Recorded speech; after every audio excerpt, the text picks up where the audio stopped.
Good morning and happy Saturday. I just woke up a couple minutes ago, so having a cup of coffee and enjoying this beautiful weather, hence why I look like this right now, so I apologize for that.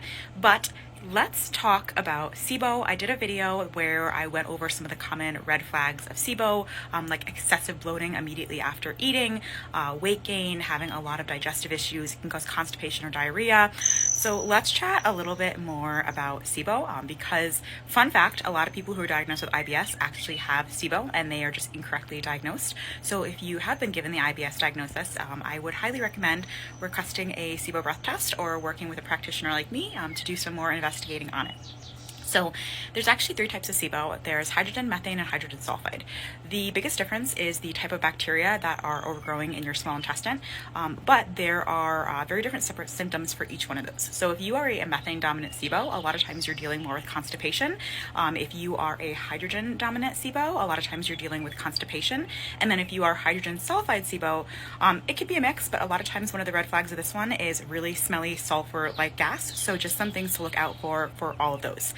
So a GI map cannot diagnose SIBO, and I see people all the time, and I have so many clients that come to me with past GI maps, and I just want to let that be known. You cannot diagnose SIBO with a GI map.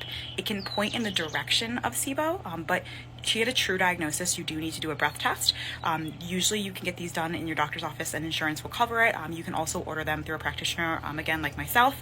But just, again, remember, GI map cannot officially diagnose. You don't always need to be diagnosed with it because sometimes you have a pretty good indicator and the treatment will be relatively similar, but just want to keep that in mind.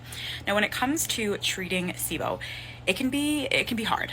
So first of all, let's say you have the diagnosis. Now we have to be addressing diet.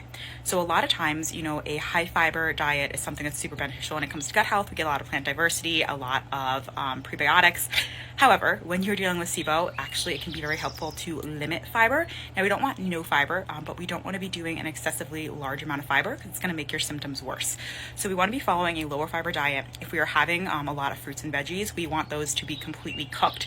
Cooking is going to help make it easier for our body to digest, and ideally want to be sticking with some of the easier to digest veggies like bok choy, carrots, beets, versus things like cruciferous veggies, cabbage, broccoli, cauliflower, all of those.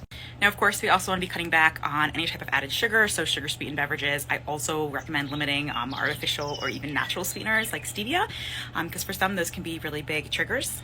Now, what I'm about to tell you is probably the most important factor when it comes to treating SIBO, and that is motility. SIBO is notorious for coming back over and over again, and that's because a lot of times we treat the overgrowth, but we don't treat what's causing it, so it continuously reoccurs. And I'm going to run out of time, so I'll make part 3.